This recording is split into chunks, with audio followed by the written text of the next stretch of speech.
Baiklah Anda semua, kita lanjut bagian keempat untuk soal-soal besaran dan pengukuran.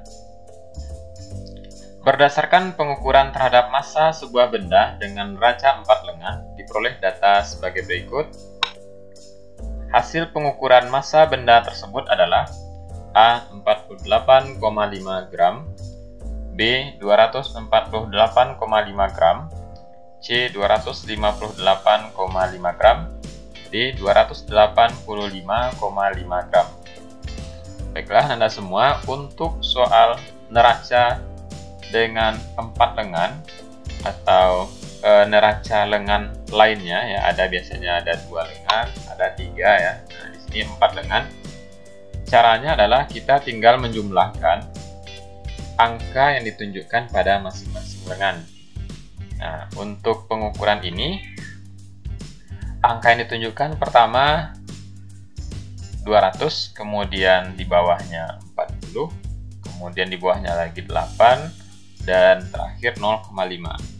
Jadi kita tinggal tambahkan saja 200 gram, kemudian tambah 40 gram, kemudian tambah 8, kemudian ditambah 0,5 gram. Oke, sebaiknya jumlahkan seperti ini ya, supaya tampak hasilnya 5, ini 8, 4, 2. Nah, kita peroleh hasilnya 248,5 gram. Di sini opsinya adalah B. Alat ukur yang digunakan untuk menimbang emas adalah A. Neraca pasar, B. Neraca sama lengan, C. Neraca 4 lengan, D. Neraca pegas. Nah, untuk menimbang emas biasanya digunakan adalah neraca sama lengan. Kenapa?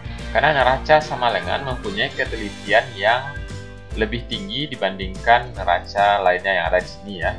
Nah, untuk menimbang emas diperlukan ketelitian yang tinggi karena massa dari emas itu sangat kecil, nah, sehingga dibutuhkan alat yang lebih teliti. Perhatikan gambar pengukuran volume benda berikut.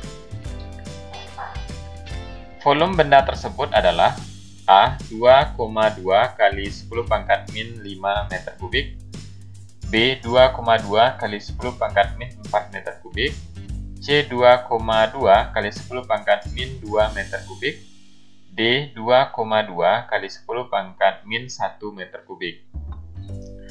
Nah, untuk menghitung volume benda yang menggunakan gelas ukur seperti soal ini, langkah pertama kita menghitung dulu volume benda ini ya. Nah, caranya kita tinggal mengurangkan nilai yang ditunjukkan ketika benda sudah dimasukkan ke dalam air dengan kondisi benda belum dimasukkan ke dalam air. Di sini sudah dijelaskan angkanya ya. Di 82 ml dikurang 60 ml. Nah, kita peroleh hasil 22 ml. Nah, inilah besar volume benda. Nah, karena di pilihan jawaban diminta dalam satuan meter kubik, berarti kita harus konversikan terlebih dahulu.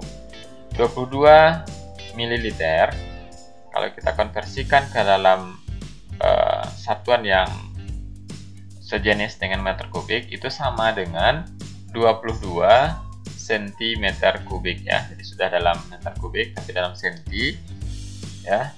Nah, sekarang kita tinggal mengkonversikan ke meter kubik. Jadi dari sentimeter ke meter itu naiknya 2 ya. Berarti 10 pangkat 2, karena di sini kubik, maka nanti kita bagi dengan 10 pangkat 6.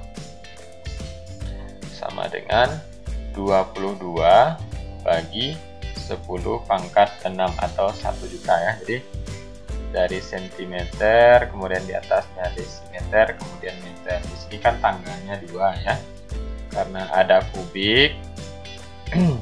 Maka ini 10 pangkat 3, kemudian ini 10 pangkat 3, jadinya nanti 10 pangkat 6. Nah, sama dengan 10 pangkat 6 kita pindahkan ke atas sesuai dengan sifat matematika 22 kali 10 pangkat min 6.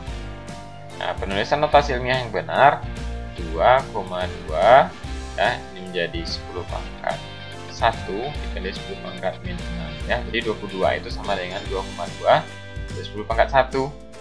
Nah, kita peroleh hasil 2,2 kali 10 pangkat min 5 meter kubik. Ini jawabannya A. Dilakukan pengukuran volume benda yang berbentuk tabung jika jari-jari tabung 0,2 meter dan tinggi tabung 100 cm. Volume tabung tersebut adalah A. 0,1256 meter kubik, B. 1,256 meter kubik, C. 12,56 meter kubik, D. 125,6 meter kubik. Untuk menghitung volume tabung, kita punya rumus V sama dengan luas alas kali tinggi. Nah, untuk luas alas berupa lingkaran, rumusnya pi r kuadrat dikali tinggi. Ingat adik-adik, sebelum menghitung, perhatikan dulu satuan. Karena diminta dalam satuan meter kubik, maka tinggi tabung ini harus kita jadikan ke dalam meter ya. Nilainya sama dengan 1 meter. Nah, maka kita tinggal masukkan angkanya 3,14 ya, pi dikali r 0,2 kuadrat dikali 1. Nah, diperoleh hasil 0,1256 meter kubik. A. Sebuah batu yang bentuknya tidak beraturan dimasukkan ke dalam gelas berpancuran yang mula-mula terisi penuh dengan air. Ternyata air dari gelas berpancuran tumpah ke gelas ukur seperti berikut. Volume batu pada percobaan tersebut adalah A. 3 kali 10 pangkat min 6 meter kubik, B. 3 kali 10 pangkat min 5 meter kubik, C. 3 kali 10 pangkat min 4 meter kubik, D. 3 kali 10 pangkat min 3 meter kubik. Nah, soal ini hampir sama dengan soal sebelumnya tadi nomor 18 ya. Nah, karena di sini sudah ditunjukkan nilai volume benda 30 ml ya, berarti kita tinggal konversi saja 30 ml. Nah, itu sama dengan ya, ingat tadi 30 cm kubik penyetaraan satuannya. Nah, di sini kita tinggal merubah ke dalam meter kubik, 30 per 10 pangkat 6 ya, dibagi 10 pangkat 6 ya, dari cm ke meter seperti tadi. Nah, ini sama dengan 30 kali 10 pangkat min 6 ya. Nah, 30 itu 3 kali 10 pangkat 1 dikali 10 pangkat min 6 sama dengan 3 kali 10 pangkat min 5 meter kubik. Jawabannya B. Demikianlah Anda semua pembahasan soal kita pada video kali ini tentang besaran dan pengukuran untuk SMP kelas 7. Semoga dengan pembahasan soal ini dapat membantu pemahaman Ananda tentang materi ini. Terima kasih atas perhatiannya. Sampai ketemu lagi pada pembahasan soal selanjutnya. Assalamualaikum warahmatullahi wabarakatuh.